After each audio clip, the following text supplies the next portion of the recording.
We are learning more about the story that has rocked football fans across the country. A son of star Viking Adrian Peterson has died after being beaten in South Dakota.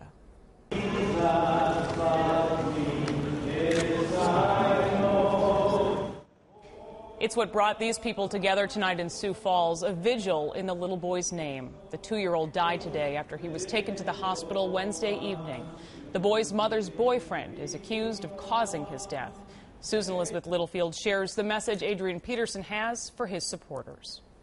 Just a few hours before news broke that his son had died, one of Minnesota's most famous people almost managed a bit of a smile. One thing I always bounce back to is that, the good Lord never give you more than you can bear, than you can handle, so I'm built tough. That's the only explanation as to how he was able to practice Friday.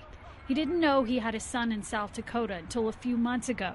This week, he found out that 2-year-old was dying. The initial call was a medical call of a child that was choking.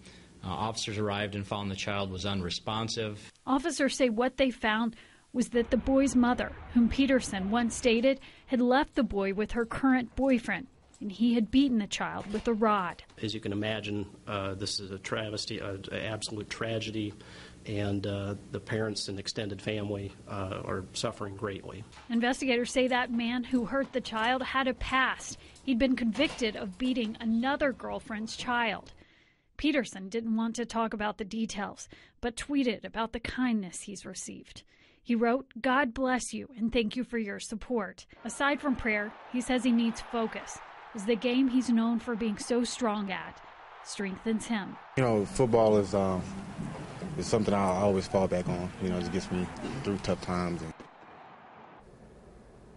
Now, we mentioned that Adrian's only known about this child for a few months now. We don't know how many times he had seen the child before this week, but Liz, as you saw and anyone saw, when you saw his face today, you could see just how deep this cut. Oh, yeah, just awful. As you said, though, very strong man. Yes. Okay, thank you, Susan Elizabeth.